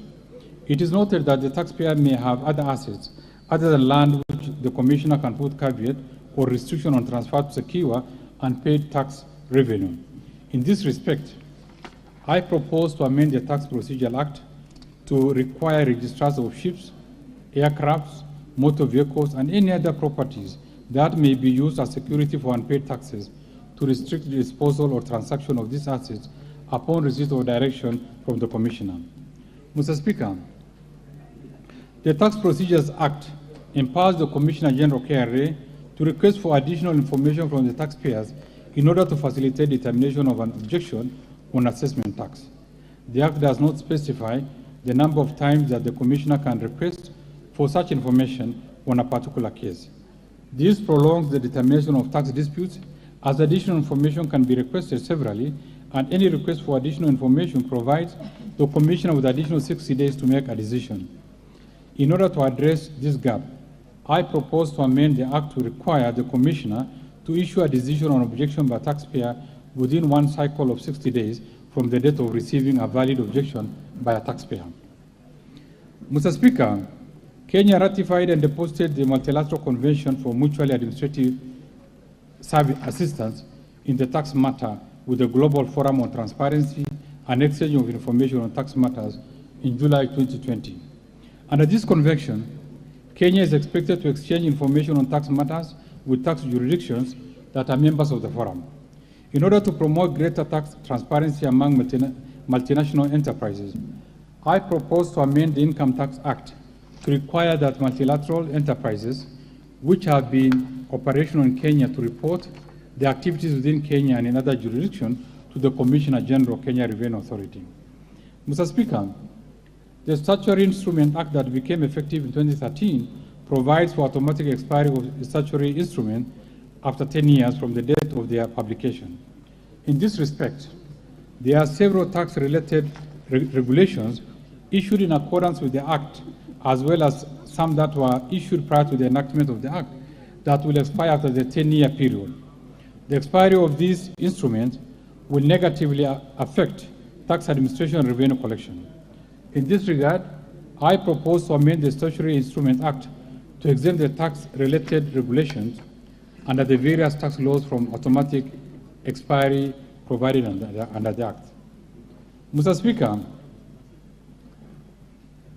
this administration has implemented socio-economic transformative programs and a devolved system of government that required enormous financial resources.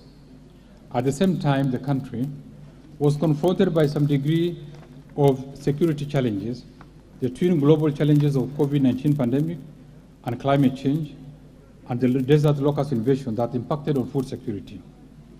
In the midst of all this, Mr. Speaker, the government has successfully maintained macroeconomic stability, achieved growth rates above that of sub-Saharan African region, and improved welfare of Kenyans.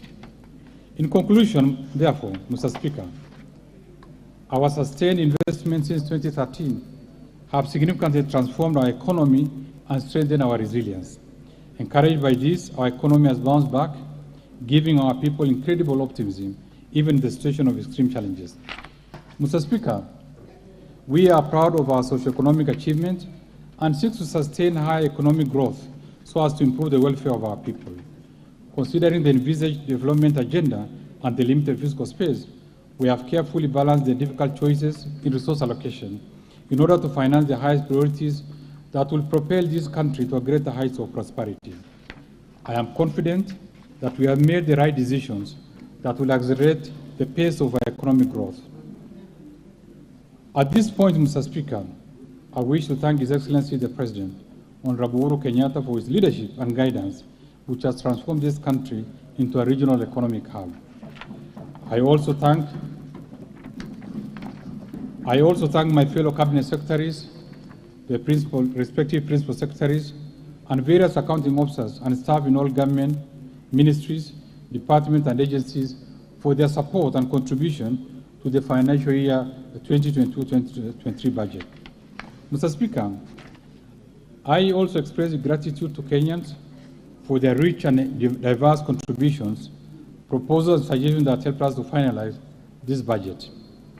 My appreciation goes to first to you, Honorable Speaker of the National Assembly, and your counterpart in Senate, the majority and minority leaders, and the entire House leadership, including the respective clerks, for overseeing the approval process of the budget estimates for the financial 2022-23 and the related document. Second, to the honorable members of the Budget and Appropriation Committee, the Finance and Budget Planning Committee, and all other departmental committees of this House, as well as the staff of Parliamentary Budget Office, for their constructive inputs during the approval process of the budget. Third, I recognize and appreciate the management and staff of the National Treasury who have worked tirelessly for long hours to ensure that this budget and supporting documents were prepared within new timelines to enable the presentation of this budget in April, thus paving way for the August general election. Fourth, the Kenya Revenue Authority, Central Bank of Kenya, Attorney General's Office, Commission on Revenue Allocation, financial sector regulators, and the various agencies under the National Treasury and the planning for their contribution and advice during the budget process. Fifth, my gratitude goes to our multilateral and bilateral development partners for their continued technical and financial support. Further, I thank the private sector for their sustained contribution to to the growth of our economy. And sixth, I wish to appreciate the media and the non-state actors for the active engagement and participation in the financial 2022-2023 budget process. Mr. Speaker, allow me to once again thank all honorable members of the National Assembly and the Senate for their support in facilitating legislative proposals supporting the government economic transformation agenda over the last 10 years. At this juncture, I wish honorable members the very best as they seek to renew their mandates with the electorates during the upcoming general election.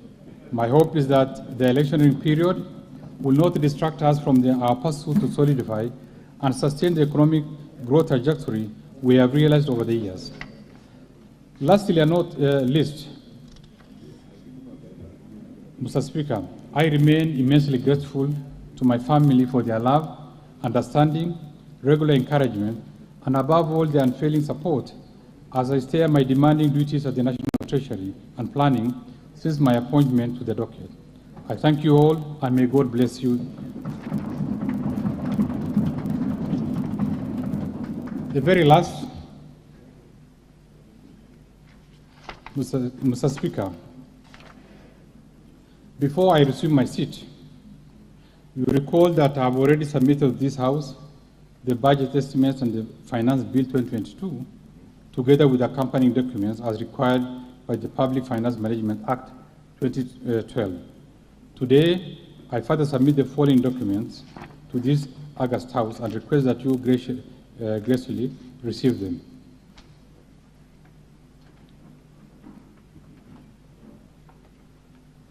Honorable Speaker, the documents include the budget statement of the financial year 2022-2023, the budget policy statement 2022, estimates of revenue, grants, and loans for the financial year 2022-2023 budget, financial statement for the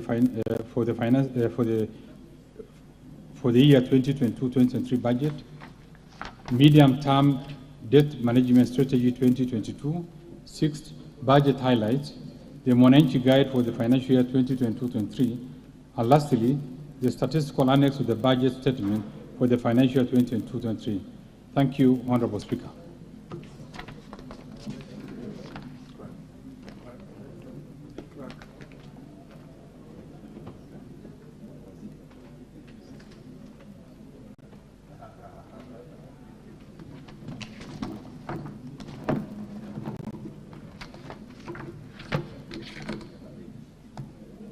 Thank you.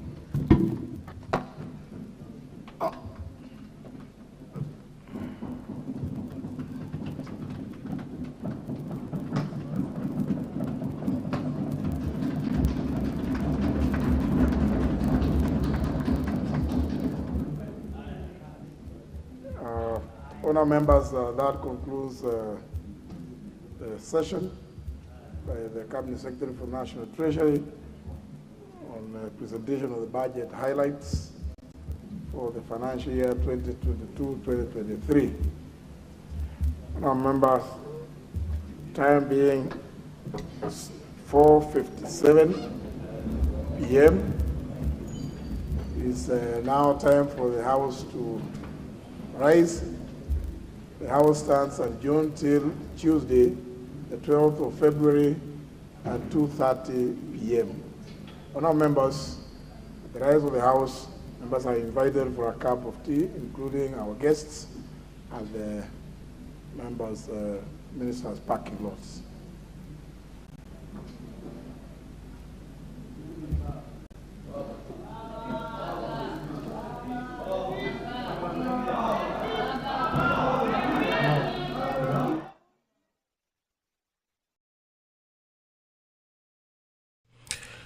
You have been watching a special broadcast of the National Assembly proceedings where the Cabinet Secretary for National Treasury and Planning, Ambassador Uhuru Tani, has been making a public pronouncement of the budget highlights and revenue-raising measures for the national government for the financial year 2022-2023.